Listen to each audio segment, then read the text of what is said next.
말씀으로 돌아와서 오늘 빌립보서 말씀을 이어가면서 이 마음을 품으라 라는 제목으로 말씀 나누기를 원합니다. 오늘 빌립보서에 이제 이어가는 말씀은 복음의 정수라고 할 수 있는 대목에 이르게 됩니다.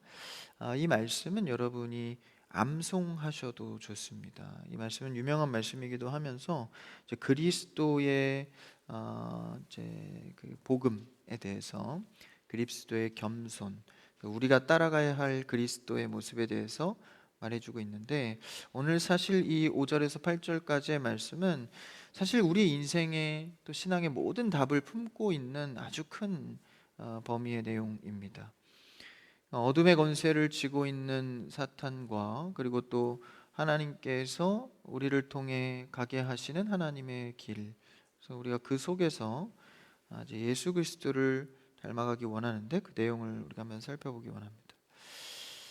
이제 성경에서는 공중권세 잡은 자라고 표현하면서 이제 어둠에 속한, 그러니까 사탄의 수많은 우리를 괴롭히고 유혹하는, 그래서 하나님의 길로 가지 못하도록 그런 사탄의 속성을 한 가지 우리가 살펴보면, 신앙생활에 가장 경계해야 될 사탄의 핵심 가치, 바로 무엇이냐면 높아지려는 마음입니다. 그래서 자꾸 인간은 높아지려는 시도를 해요. 스스로를 높여서 무언가에 이르고자 합니다. 모든 영역에서 그러합니다. 실제 우리 현대 사회에서도 뭔가 더 가지려 하고 높아지려는 습성은 우리가 인간된 죄성으로서 발현되는 것이다라는 것이죠. 완전히 대치되는 어둠의 권세와 하나님의 길 속에서 이제 사탄의 속성을 우리가 알고 오늘 말씀을 좀 들어가야 합니다. 이사야 14장에 기록된 이 천사의 모습을 보면 타락한 천사장의 모습이 나옵니다. 사탄은 끊임없이 하나님과 같아지려고 높아지려는 시도를 하다가 이제 추락을 하게 되죠. 사탄의 모든 추락은 바로 이 높아지려, 하나님과 같이 높아지려는 시도로부터 출발합니다. 그래서 이 형태의 이 사탄의 속성은 우리가 흔히 교만이라고도 합니다. 그러니까 이 사탄은 우리 공동체나 개인의 심령 속에 집요하게 이 속성으로 파고들어요. 그러니까 사탄의 존재 자체가 이 천사장으로부터 하나님께로 높아지려는 시도 때문에 타락한 것이 이 사탄의 속성이기 때문에 이 속성을 갖고 우리에게 집요하게 파고드는 것이죠. 그래서 우리가 높아지려 하게 하는 이 사탄의 속성이 있다는 것입니다. 그래서 이 교만이라는 녀석이 내 안에 들어오면 자꾸 스스로를 높이려고 합니다. 그러니까 내가 한 모든 것들이 내 공이고 내 의고, 그래서 그러한 속성들 속의 깊은 기전은 사탄이 높아지게 하려는 이 속성을 통해서 온다라는 것이죠. 그래서 이 광장에 나가서 뭔가 이 소리를 치고 싶고 큰 소리를 자꾸 냅니다. 주장을 자꾸 하죠. 그래서 이 예수님의 속성과 반대되는 이 교만함, 예수님의 속성은 낮아짐 그리고 잠잠하심입니다. 우리가 오늘 말씀을 통하여서 예수님의 겸손하시고 잠잠하신 본을 따라가는 여러분 되기를 축복합니다. 별거 아닌데 사실 이 사탄이 자꾸 이렇게 옆구리를 찔러서 자꾸 높아지게 하려는 시도들을 하죠. 괜히 사람들을 뒤숭숭하게 하고 이제 시끄러움을 발생시킵니다. 이와 반대로 그리스도를 따르는 자들, 그리고 또한 이 부흥은 역설적으로 잠잠할 때 일어납니다. 그러니까 여러분, 교회가 부흥하는 길은 개개인이 사탄의 교만한 마음들을 이제 내려놔야 합니다. 그게 뭡니까? 잠잠한 것. 그러니까 부흥은 역설적으로 잠잠할 때 일어난다라는 거예요. 그래서 교회도 자꾸 시끄러운 일을 만들어내면 안 됩니다. 그게 부흥에 굉장히 큰 타격을 주거든요. 그래서 오히려 잠잠한 것이 가장 큰 부흥입니다. 잠잠하라. 그리고 하나님이 오늘 너희에게 행하실 일을 보라라는 것이죠. 그래서 시끄럽고 이 분쟁하고 이슈가 많은 것은 이제 사탄이 가장 좋아하는 형태입니다. 그래서 그 속에 파고 들어가서 자기의 열심과 소리를 내게 하죠. 사실 세상에서도 이 수많은 소리를 내는 주장들의 기저를 가만히 보면 자신들의 유익을 챙기고 있을 때가 많습니다. 그래서 우리가 이러한 인간의 타락성의 모습 속에서 자꾸 예수님의 본을 따르는 겸손의 모습으로 돌이켜야 한다라는 것이죠. 하나님의 영이 거하는 사람들, 이 그런 공동체의 특징은 이 겸손, 낮아짐에 있습니다. 하나님께서 말하는 이 낮아짐 그리고 이 겸손은요, 겸양의 모습이 아니라 이 겸손은 온전히 무언가를 붙드는 상태를 말합니다. 이 겸손은 어떤 예의를 지키는 도덕성을 말하는 게 아니라 내가 할 수 없어서 온전히 무언가를 의지하는 상태가 겸손입니다. 그러니까 여러분, 주 앞에 나올 때는 주님, 저는 아무것도 할 수가 없습니다. 주님께 맡겨드립니다라는 심정으로 나오는 것, 이게 낮아짐, 겸손이다라는 것이죠. 예수님의 낮아짐은요, 온전히 성부 하나님만을 바라던 겸손이었습니다. 그래서 예수님은 늘 뭐 하셨죠? 기도를 하셨습니다. 여러분, 겸손한 자들, 잠잠한 자들의 특징은요, 기도를 합니다. 왜냐하면 내 힘으로 안 된다는 것을 자꾸 깨닫는 거죠. 그래서 그리스도도 주 앞에 나가서 기도한 이유가 잠잠한 겸손의 모습이었기 때문입니다. 근자감이라고 하죠. 근거 없는 자신감으로 자꾸 이 교만을 키우는 사람들이 있어요. 이런 자들은 기도하지 않습니다. 역으로 말하면 내가 기도가 사라지고 기도가 줄어드는 것은 어쩌면 내 마음에 근거 없는 자신감들이 그냥 할 수 있겠는데? 내가 해보자. 이런 마음들이 자꾸 커져 간다라는 것이죠. 여러분, 우리는 예수 그리스도의 겸손을 닮아 기도의 시간을 놓치지 않는 여러분 되기를 축복합니다. 기도할 때 기도해야 됩니다. 예수님도 제자들에게 이야기하시죠. 깨어 기도하라. 잠시도 너희가 깨어 기도할 수 없냐? 그러니까 타이밍이라는 거예요. 지금 기도할 때라는 거죠. 겸손해야 할 때라는 것입니다. 그래서 겸손한 자들은 기도해야 살 수 있다는 것을 알고 있죠. 그래서 이 교만한 자들의 특징 중에 하나는 두려움이 많다라는 것입니다. 바벨탑 사건을 보면 구약에서 이제 그들이 무엇이 두려웠나요? 바벨탑 사건 이전에 이제 그 노아 홍수 사건이 있습니다. 그러니까 노아 홍수 때에 뭐 몇 사람 죽은 게 아니라 전 세계 사람들이 물에 수장된 거예요. 그 모습을 본 노아의 그 후손들을 생각해 보면 그 다음에 이제 바벨탑 사건이 일어나거든요. 그러니까 두려움이 있는 거죠. 야, 언제 우리가 이런 심판을 또 당할지 모른다. 네, 하나님께서는 너희가 나의 곁에 거하면 괜찮다고 했는데 그건 잊어버리고 언제 또 우리에게 이런 어려움과 시련과 환란이 올지 모른다. 그러니 우리의 성을 쌓자. 여러분, 두려울수록 우리 안의 성벽은 높게 올라갑니다.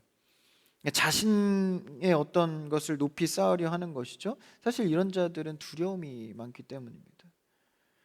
그런데 시편 말씀에서는요, 하나님을 의지하는 자는 사자와 같이 담대할 것이다. 여러분, 하나님을 의지하여서 삶 속에서 담대하고 자유한 여러분 되기를 축복합니다. 이 두려움으로 가득한 것은 온전히 하나님을 의지하지 못했기 때문에 오는 마음들입니다. 의심이 되고 두려움에 눌리게 되고.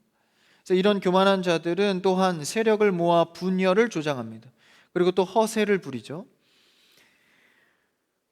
그래서 편을 갈라서 물리적인 힘을 키워서 너는 어느 편이냐? 이것이 하나님을 의존하는 겸손의 태도와는 반대된 모습입니다. 오늘 본문을 통해서 사도 바울은 지금 분열의 위기에 처한 빌립보 성도들 또 교회에게 이 교만을 치료할 수 있는 유일한 처방전을 예수 그리스도의 마음이라고 제시하고 있습니다. 그런 분열과 이 사탄의 반대되는 이 교만함의 공격 속에서 사도 바울은 이렇게 말합니다. 5절 말씀을 한번 읽어볼까요? 오늘 첫 절인데요. 같이요. 시작. 너희 안에 이 마음을 품으라. 곧 그리스도 예수의 마음이니. 어떤 제시를 합니까? 너희 마음속에 예수 그리스도의 마음을 품으라 라는 것이죠. 여러분, 우리는 예수 그리스도의 겸손과 그 낮아짐을 닮아가기를 축복합니다. 그러면서 이 6절부터는 조금 어려운데, 근본적으로 이 예수 그리스도의 마음을 품기 위해선 그분의 속성을 알아야 됩니다. 하나님이 누구이신지를 알아야겠죠. 그 얘기를 이제 6절에 하는 것입니다. 6절 한번 읽어볼까요? 시작. 그는 근본 하나님의 본체시나 하나님과 동등됨을 취할 것으로 여기지 아니하시고. 네, 그는 근본 하나님의 본체이시다. 그러니까 근본적으로는 하나님이시다라는 것이죠. 사실 이 성육신의 신비를 우리의 한계로 표현하고 주의하는 것은 그리 쉬운 일은 아닙니다.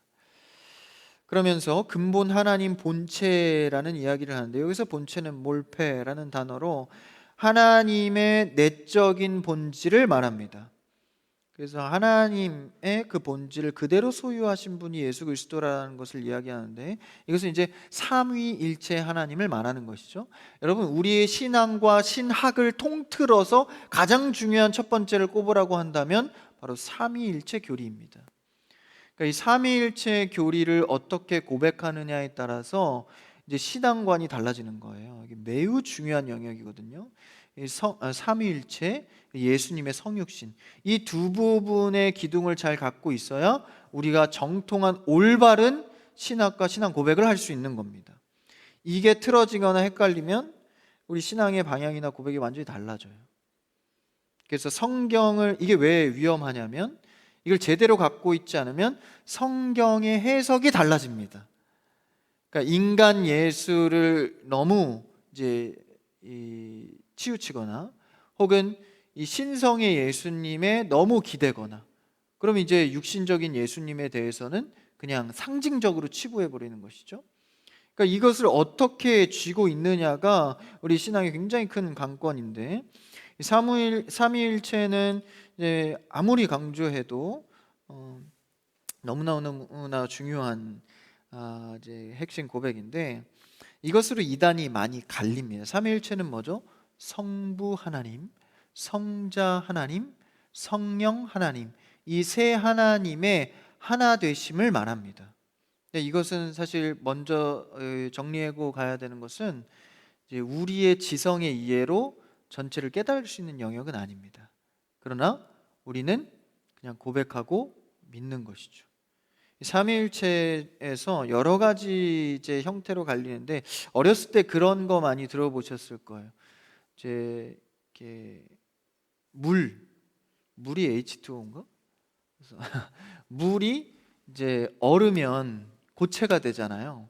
그러니까 그리고 또 이제 이 액체, 그리고 기화되면은 이제 수증기로 날아가고, 이런 이 그 물의 형태를 놓고 그렇지만 셋 다 물이다, 이렇게 하면서 삼위일체를 설명을 해요.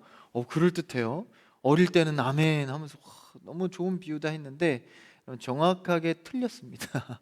틀린 설명입니다. 이게 양태론적 설명인데, 그러니까 이 하나를 가지고 변화되는 모습으로 이제 설명을 하는 것은 이건 틀린 겁니다. 비슷한 설명으로 양태론적 설명이 또 뭐가 있냐면, 저를 비유해서 얘기해 보면, 저는 이제 뭐 교회에서 사역할 때는 목사님으로 불립니다. 근데 또 이제 뭐 이렇게 아버지 집에 가게 되면 저는 아들로 불리게 되겠죠. 또 그리고 뭐 친구들이랑 있을 땐 뭐 그냥 친구로서의 모습이겠죠. 근데 저는 한 이성원이라는 사람입니다. 그래서 삼위일체는 이런 식으로 역할로 설명을 하는데, 이 역시도 양태론적 설명입니다. 그러니까 어렸을 때 막 비유해서 좋게 설명하고자 하는 이런 설명들은 굉장히 위험합니다. 양태론적 설명으로 결정하는 것은 사실 이단입니다. 그래서 이런 설명들은 사실 뭐 조금 이해의 영역으로 다가가기엔 좋을지 몰라도 틀린 설명이다라는 거예요. 어디서 많이 틀리냐면 이 위격입니다. 삼위, 그러니까 삼위일체 할 때 이 세 가지의 격을 말합니다. 위는, 그러니까 세 가지의 각기 성부, 성자, 성령이 그 격으로서 존재한다는 거예요, 실제로. 그런데 이 세 분이 하나의 본체로 하나 되신다라는 거예요. 벌써 이제 힘들어지기 시작하는데 예, 다시 말씀드리지만 이건 이해하는 영역이 아닙니다. 세 위격이 동시 존재를 하는 거예요, 성부, 성자, 성령으로. 근데 여기서 또 잘못 나아가면 삼신론의 이단으로 빠집니다. 그러니까 성부 하나님이 완전히 따로, 성자 예수님 완전히 따로, 성령 하나님 완전히 따로따로만 보는 거예요. 이거 삼신론입니다. 이것도 틀린 겁니다. 이게 뭐예요? 일체, 본체에서 하나 되심 한 하나님입니다. 이게 굉장히 이제 이단적으로 해석하기가 어려운 거예요. 그리고 또 한 가지는 성부순환설입니다. 이것도 틀린 내용인데, 성부순환설은 예수님이 그럼 한 하나님이니까 예수님이 십자가를 지신 건 야, 성부 하나님이 곧 지신 거나 다름이 없네 라고 말하는 건데, 이 역시도 이단 틀렸습니다. 성부순환설을 주장하는데 그렇지 않습니다. 예수님은 그 격으로서 성자 예수님이 십자가를 지신 것이고 성부 하나님으로는 다른 격입니다. 그러나 이게 한 하나님입니다. 갈수록 더 헷갈리죠. 그러니까 이런 영역들은 사실상 다 계속 이 영역으로서 성경을 해석하다 보면 이단입니다. 그러니까 우리가 정확한 삼위일체를 이해하는 것은 성부 하나님, 성자 예수님, 성령 하나님 세 분 다 본질에서는 동일하신 분입니다. 그런데 세 가지 특성으로 구별되시는 한 하나님입니다. 다시요. 본질에서는 동일하시고 세 가지 특성으로 구분이 아니라 구분하는 순간 삼신론입니다. 구별되시는 하나님입니다. 그러니까 이것은 이제 고백으로 갖고 있는 거예요. 이해로 갖고 있는 게 아니라. 그래서 설명하고 믿을 뿐 우리가 이해되는 영역은 아닙니다. 그래서 이것을 말하는 동시에 지금 이 삼위일체 개념 속에서 성자 예수님의 성육신을 말하고 있는 겁니다. 이 개념을 우리가 정확히 이해해야 이 하나님, 이 예수님 속에서 우리가 그를 따르는 것이구나 라고 볼 수 있는 것이죠. 온전한 이해는 불가능하고 나중에 주님과 얼굴과 얼굴을 대면할 때야 그때야 이해할 수 있는 영역입니다. 그래서 그 성자 예수님을 요한복음 1장에서 어떻게 말하고 있나? 요한복음 1장 1절과 2절에서 한번 읽어볼까요? 요한복음 같이요. 시작. 계시니라 이 말씀이 하나님과 함께 계셨으니 이 말씀은 곧 하나님이시니라. 그가 태초에 하나님과 함께 계셨고, 말씀처럼 예수님은 영원 전부터 하나님과 함께 계셨습니다. 그러니까 예수님은 삼위일체로서 세상을 창조하실 때 계셨죠. 성령 하나님도 마찬가지입니다. 이러하신 창조주 하나님께서 피조물의 몸을 입고 이 땅 가운데 오신 거예요. 창세기에서 말하는 태초는 시간적 태초, 그러니까 하나님께서 시간을 창조하셨어요. 공간과 시간과 모든 물리를 처음에 창조하셨습니다. 그러니까 하나님은 사실 시간이 필요 없으신 분이에요. 영원하신 분이기 때문에 우리의 편의 입장에서 시간이란 개념을 만드셨죠. 해와 달을 만드셔서 아침과 저녁을 만드셨죠. 그러니까 그분이 창세기에서 말하는 태초는 그분이 만드신 시간적 태초를 말하는 거고, 요한복음 방금 1장에서 읽은 태초는 본질적으로 다른 영원한 개념의 태초를 말하는 겁니다. 그래서 영원한 시간 속에 하나님과 같이 계신 분의 예수 그리스도입니다. 그러니까 물리적 시간의 태초가 아니라 스스로 계신 분의 태초를 말하는 거예요. 영원성으로 하나님과 예수님, 성령님은 같이 계셨다라는 얘기를 요한복음에서 하고 있는 것이죠. 그래서 삼위의 하나님이 함께 창조했다라는 거예요. 그러니까 격이 같은 거죠. 함께 창조하셨으니까 동등한 무게의 격을 갖고 계신 분입니다. 그래서 오늘 이제 빌립보서 말씀으로 돌아오면 6절에 보시면 근본 하나님의 본체시나, 누가요? 예수님이. 여기까지 이해되셨죠? 이제 하나님과 동등됨을 취할 것으로 여기지 않는다라는 거예요. 이 말씀을 보고 이제 어떤 신학자는 야, 그럼 격이 달라졌네 그러면서 이 위계 질서로 성부와 성자를 나눕니다. 여러분, 정확히 말하자면 성부, 성자 하나님은 우리의 아빠와 아들의 개념으로 나누면 안 됩니다. 역할로 나눠야 되거든요. 사실 가장 건강한 가정의 역할을 보면 위계 질서가 아니에요.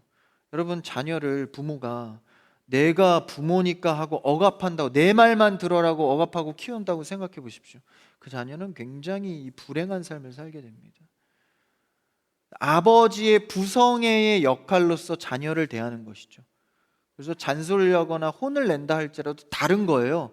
내가 네 아빠인데 하면서 혼내면 이제 아이는 굉장히 위축된 삶을 사는 거죠. 그게 아닙니다.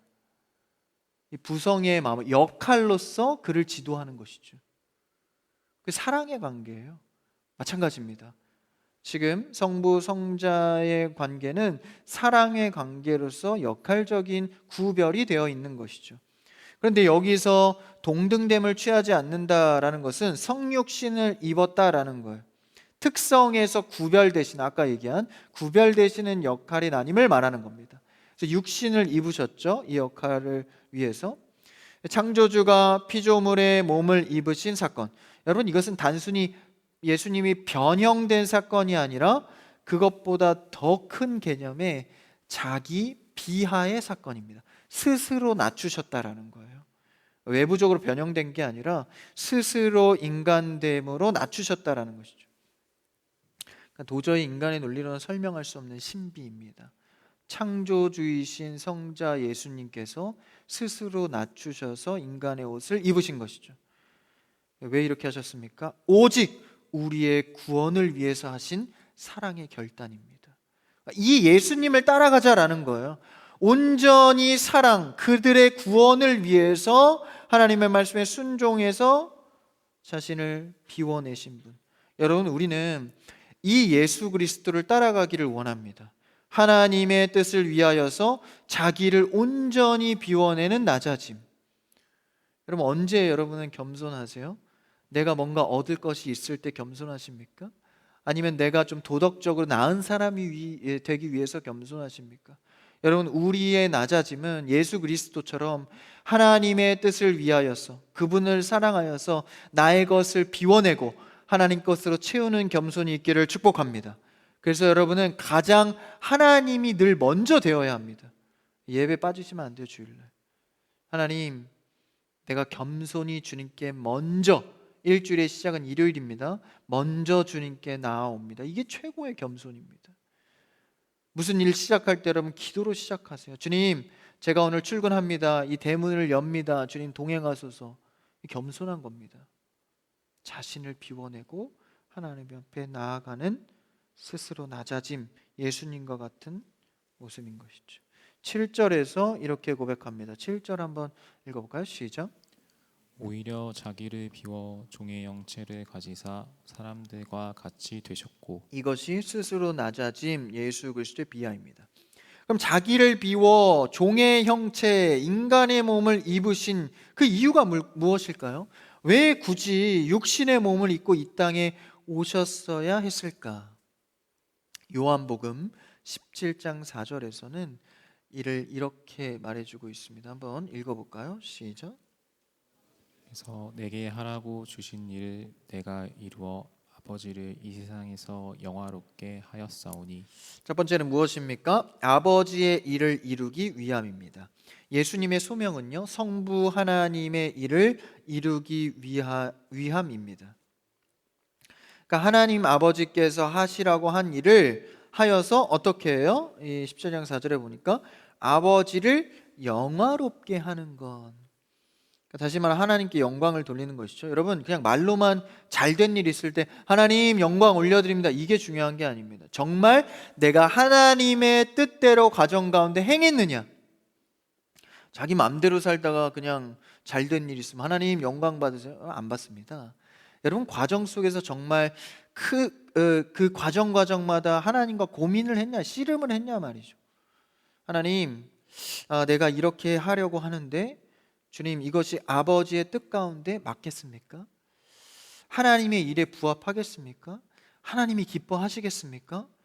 이렇게 나아가다가 주님께 영광 올려드리는 거지, 내 마음대로 살다가 나한테 만족돼서 영광 올려드린다? 하나님과 관계가 없는 것이죠. 예수님의 자기 비하는요, 전적으로 하나님의 이 소명을 붙들고 했다라는 것입니다. 우리의 죄를 대신 짊어지시고 십자가에서 죽으신 일, 이것이 하나님께서 주신 소명이다라는 것이죠. 예수님이 그 소명을 따랐다라는 거예요. 그러니까 하나님께서 이 땅에 예수님을 보내실 때는 가라고 하신 일에 대해서 이 소명이 반드시 있다라는 거예요. 그것을 발견하는 거예요. 우리도 하나님께서 이 땅 가운데 우리를 보내셨는데 반드시 하나님이 원하시는 일이 있다라는 것입니다. 여러분 저를 따라 고백해 볼까요? 하나님께서 나에게 원하시는 일이 있습니다.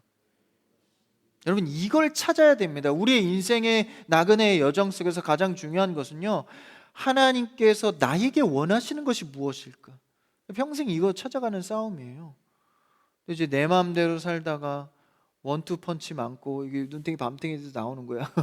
하나님 이게 아니었군요. 뭘 원하세요?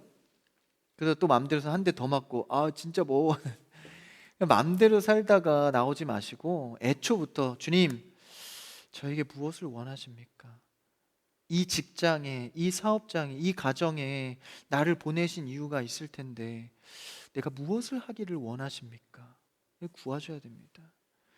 소명은요 단순히 내 장래 희망을 이루는 일이 아닙니다. 내가 어느 곳에 있든지 하나님께서 무엇을 원하시는가 귀를 기울이는 것이 소명이다라는 것이죠. 그래서요 우리가 어떤 일을 하든지 소명의 자리로 돌아가셔야 됩니다. 내가 직장에서 돈만 벌기 위해서 열심히 일하던 모습에서요 이 직장 속에서 하나님이 무엇을 원하실까 소명의 위치로 바꾸셔야 됩니다. 그러면 사람을 대할 때 달라요. 야, 이 자를 통하여서 이 관계를 통해서 하나님이 무엇을 원하실까? 그 일을 완수하는 것이 예수 그리스도의 낮아진 소명과 같다라는 거예요. 내가 원하는 대로 맘대로 막 하는 것들 겸손이 아닙니다. 하나님이 나의 인생을 통해서 무엇을 원하시나? 그것이 오늘 아까 읽은 요한복음 17장 4절에 나오는 하나님을 영화롭게 하는 것이다라는 거예요. 하나님을 기쁘시게 하는 일이 된다라는 겁니다. 이것이 바로 기독교적 성공입니다. 여러분 내가 만족하고 기뻐하는 일이 성공이 아니라 하나님이 만족하시는 일이 참된 성공인 줄 믿습니다. 하나님께 인정받아야죠. 그래서 여러분 하나님 눈치를 많이 보십시오. 젊을 때 하나님 눈치 많이 봐야 됩니다. 젊을 때는 다 할 수 있을 것 같거든요. 건강도 받쳐주고 혈기도 받쳐주고 머리도 빠릿빠릿 돌아가고 막 내가 할 수 있을 것 같을 때 그때 하나님 눈치를 많이 보셔야 됩니다. 예수님께서는 하나님의 일을 위해 오셨고 그 소명을 따라서 그의 인생을 드렸습니다. 우리도 그 소명을 다시 회복해야 됩니다. 다시 말씀드립니다. 소명은 장래 희망이나 내 꿈을 이루는 것이 아니라 하나님께서 나에게 무엇을 원하시나. 이 소명은 작은 단위의 범위도 있는 거예요. 그러니까 오늘 내가 아침에 일어나서 소명을 찾는 거야. 오늘 나에게 하나님께서 원하시는 일이 무엇일까? 대충 살지 않는 거죠. 소규모의 단위도 있는 거예요. 소명이 뭐 원대한 내 인생의 어떤 소명을 막 찾기 위해서 그게 아니라 오늘 하루에 나를 부르신 이유가 무엇일까? 기독교 교육의 중요한 정의는요, 아이들을 교육할 때 하나님이 가라고 하시는 길을 가는 것, 이 교육이 굉장히 중요합니다. 야, 하나님께서 너의 인생을 통해서 원하시는 게 있어. 이게 기독교 교육의 핵심이거든요. 그러니까 네 원하는 대로 마음대로 살아라가 아니라 오늘날 우리도 마찬가지입니다. 하나님께서 무엇을 원하시는가? 예수님께서 그것을 위해 이 땅에 오셨다라는 거예요. 두 번째는 무엇입니까? 우리의 연약함을 체휼하기 위하심입니다. 우리의 연약함을 공감하시기 위하심이죠. 히브리서 4장 15절에 이렇게 전하고 있습니다. 한번 읽어볼까요? 시작. 우리에게 있는 대제사장은 우리의 연약함을 동정하실 못하실 리가 아니요 모든 일에 우리와 똑같이 시험을 받으신 이로되 죄는 없으시니라. 이게 성육신의 핵심인데요.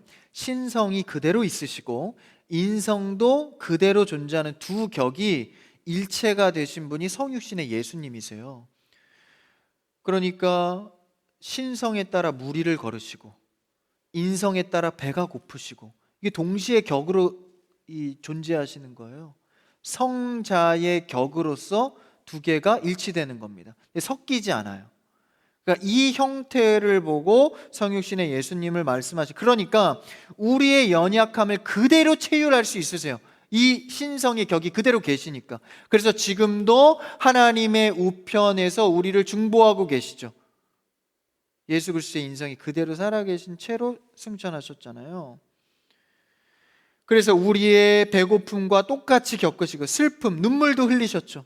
고통을 겪으신 그분, 인간이 겪는 모든 유혹과 한계를 직접 경험하셨기 때문에 우리의 연약함을 동정하시고 이해하실 수 있는 분이십니다.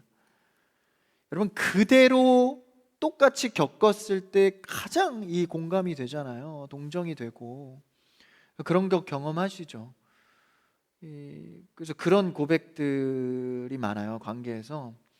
처음에 어떤 어려운 일을 당했을 때 내가 막 위로를 하는데, 그때는 이제 어느 정도 이제 사회성으로 또 나의 경험을 최대치로 끌어올려서 그 상대방의 어려움을 막 공감하죠. 근데 100% 일치는 못하는 거예요. 근데 훗날 그와 거의 일치하는 경험을 내가 했을 때 다시 깨닫게 되죠. 이거였구나. 그래서 다시 찾아가는 거야. 내가 그때는 몰랐는데 내가 경험해 보니 정말 알겠다. 그렇죠? 그때 참 많은 위로와 공감이 되잖아요. 물론 똑같은 일을 다 해야 위로할 수 있는 건 아니지만 그 공감의 격이 다르다라는 것이죠. 그래서 동정하실 수 있는 참 우리에게 이게 인격적으로 다가오는 거예요. 야, 하나님이 그냥 말로만 널 사랑한다, 내가 너를 위해서 이런 걸 제공해 주, 이게 아니라 너와 같이 낮은 자가 되어서 함께 공감하시는 것이죠. 그러나 죄는 없으시기 때문에 우리를 구원하실 수 있는 조건은 갖추신 겁니다. 이게 얼마나 감사한 일입니까? 그러니까 여기서 이제 죄가 없으신 분이라고 할 때, 신이기 때문에 당연히 죄 없게 하셨겠지. 그게 아닙니다. 온전한 인간의 몸을 입으셨기 때문에 유혹을 받으셨다니까요. 배 고프셨다니까요. 화도 나셨다니까요. 그런데 죄를 짓지 않으신 겁니다. 그런 실력으로 인간의 몸을 입고 계신 것이죠. 그러니까 얼마나 귀한 분입니까? 우리를 위해서 참아내시고 우리를 위해서 견뎌내신 분이십니다. 그래서 온전한 대속 제물을 위해 갔다는 것이, 이게 뭡니까? 표대를 향해 가는 겁니다. 그들의 영혼의 구원을 위해서 내가 참아내고 인성의 이런 유혹들을 견뎌내시고 뭐 하나만 바라보고 하나님의 뜻, 저 영혼들을 긍휼히 여기셔서 그 표대만 놓고 나아가는 것. 여러분, 우리도 예수님처럼 정말 하나님의 그 뜻만을 위해서 달려가는 인생이 되기를 바랍니다. 그곳에는 십자가의 길처럼 어려움도 있고 힘듦도 있지만 그 표대가 정확하다면 우리가 예수님을 따라가는 것이죠. 그래서 진짜 그리스도의 이 힘은 무엇입니까? 다 나서서 내 분량대로 다 힘쓰는 것이 여러분 내 능력이야. 내 은사와 능력을 최대치로 끌어올려서 내 삶을 행복하게 만드는 것, 이게 아닙니다. 예수님은요, 그럴 만한 능력이 있으셨어요. 신성이 있으셨기 때문에. 근데 그것을 자기 마음대로 활용하지 않습니다. 저 같으면 십자가에 매달릴 때 벌써 저는 활용했을 것 같아요. 침 뱉을 때, 전 분명히 그때 침을 뱉으면 저도 저 같으면 이제 같이 뱉습니다. 십자가에서 내려와가지고 내가 천군 천사를 보내지 못할 줄 아는 뒤통수 팍 때리면서 침을 뱉어 가래침 끌어모아서 한 대 팍. 예수님 그렇게 하지 않습니다. 참아내시고 말씀하지 않습니다. 그래서 온전히 하나님의 일을 수행하시죠. 그래서 결국 하나님의 공의, 하나님의 의를 충족시킵니다. 진짜 힘은 묵묵히, 잠잠히 하나님께서 계획하신 일을 믿고 가는 것입니다. 이것이 하나님의 소명을 인내하며 이루는 것이죠. 여러분, 그래서 성도는요, 너무 급하면 안 됩니다. 그래서 26년도 주제가 동행이잖아요. 너무 앞서가시면 안 됩니다. 막 흥분해가지고 이렇게 하면 되겠다 해서 너무 앞서가시면 안 됩니다. 돌아가더라도 하나님과 함께 가셔야 됩니다. 그럴 때 예수 그리스도가 비록 가장 저주스러운 십자가 형벌을 당했지만 훗날 때가 되매 부활하시고 승천하셔서 최고의 승리를 이루셨다라는 것이죠. 그래서 예수님은 죽기까지 복종하셨습니다. 사탄은 예수님이 사역을 시작할 때 광야에서 시험을 겁니다. 돌을 떡으로 만들어 먹어봐라, 성전에서 뛰어내려봐라, 그러면서 신성을 증명하라고 부추겼죠. 그래서 그의 인성에 참아내야 하는 이 영역을 이제 제한시키려고 했습니다. 그러나 예수님은 그 모든 유혹을 이기시고 인간의 자리에서 십자가의 길을 걸으셨습니다. 여러분, 우리도 이 예수 그리스도처럼 하나님께서 주어주고 하나님께서 가라 하신 길을 묵묵히 하나님과 함께 가야 합니다. 세상은요, 항상 이 십자가를 생략하라고 말합니다. 능력을 증명하라고 요구하죠. 심지어 믿는 자들 안에서도 능력 종교를 외칩니다. 그러나 기독교의 진짜 능력은 내가 죽고 복종하는 데서 출발합니다. 예수님은 도수장에 끌려가는 양처럼 잠잠히 십자가를 지시며 하나님의 뜻을 완성하셨습니다. 베드로가 이와 처음에 반대됐죠. 예수님 십자가 길 가려고 하니까 다 가로막는 거예요. 멋있잖아요. 안 됩니다. 제가 말리겠습니다. 예수님 죽을 수 없습니다. 예수님께서 뭐라고 하십니까? 사탄아, 내 뒤로 물러가라. 그러니까 베드로는 그걸 원했던 거예요. 예수님이 로마를 힘으로부터 이겨내고 뭔가 한 자리 차지하는, 세상을 호령하는 왕권을 갖는 그 이미지를 생각한 겁니다. 죽으러 간다고 하시니까 안 됩니다. 말리는 것이죠. 세상의 능력 종교로 예수님을 바라봤다면 틀렸다라는 거예요. 여러분, 우리는 예수 그리스도를 믿는 이유가 세상의 힘을 가지려 하는 것이 아니라 예수 그리스도를 따라가기 위함입니다. 그분을 얻은 것으로 다 얻은 것입니다. 그래서 오늘 말씀의 결론은 우리에게 본을 끼치신 예수님을 닮아가야 한다라는 것이죠. 베드로전서 2장 21절, 이 한 절만 읽고 마칠까요? 같이요. 시작. 그리스도도 너희를 위하여 고난을 받으사 너희에게 본을 끼치 그 자취를 따라오게 하려 하셨느니라. 우리가 부르심을 왜 받았대요? 하나님의 뜻을 이루려고. 그 과정은 무엇입니까? 예수 그리스도의 본을 따라가는 것입니다. 여러분, 오늘 말씀에서 나온 예수 그리스도의 낮아지심, 자신을 비우고 하나님의 뜻을 위해서 겸손히 대하는 이 태도, 이 본을 따라가는 여러분 되기를 축복합니다. 겸손은 겸양의 도덕적인 모습이 아닙니다. 내 뜻을 비워내고 하나님을 의지하는 태도입니다. 그래서 여기서 이 베드로전서에서 말한 이 본은요, 마치 이런 거예요. 여러분, 민홍지 아세요? 너무 옛말인가? 그 이제 반투명 종이 있잖아요. 그래서 그림에 이렇게 대면 뒤에 그림이 보여요. 그러면 이렇게 따라 그리죠. 나는 실력이 없는데 따라 그리면 그대로 실력 있는 그림이 나와요. 그래서 그거를 이제 이렇게 모양을 또 자르면 멋진 이제 모양이 되잖아요. 여러분, 여기서 말하는 본은 그대로 대고 자른다라는 뜻입니다. 그대로 대고도 못 자른 사람이 있긴 있어요. 연구를 많이 하셔야 돼. 그대로 대고 자르는 일은요, 그렇게 어려운 일은 아닙니다. 그것도 어려운데요. 위로를 드립니다. 어려울 수 있어요. 그런데 사실 가장 쉬운 길입니다. 그리스도를 내 마음에 담으시고 그대로 따라가는 것입니다. 성도의 삶은 예수라는 본 위에 나를 덧대어서 그 모양 그대로 따라가는 것입니다. 그래서요, 여러분을 보면 예수가 보여야 합니다. 제가 좋아하는 찬양 중에 예수가 보이네라는 찬양이 있어요. 원더걸스 누구지? 그분? 선예? 에? 그분이 부르신 게 있어요. 아주 좋아요. 들어보세요. 예수가 보이네. 누굴 보면? 나를 보면 보여야 돼요. 여러분, 저를 보면 예수가 보이세요? 담임 목사님이 보이고 이러면 안 돼요. 예수가 보여야 돼요. 예수가. 여러분의 모습을 통하여서 예수 그리스도가 보여지기를 축복합니다. 내가 죽어야 그리스도의 본이 나타납니다. 펄떡펄떡 내가 살아있는데 예수님이 보이겠어요? 모세처럼 힘이 다 빠진 80세에 하나님은 그를 부르셔서 사용하시죠. 힘이 빠져야 사용하시죠. 제가 이제 하나님께서 부르시고 사용하신 이 원리를 가만히, 저의 인생도 그렇고 성도의 인생을 가만히 살펴보니까 원리를 하나 제가 발견했어요. 내 힘이 다 빠질 때 그때 시작하시더라고요.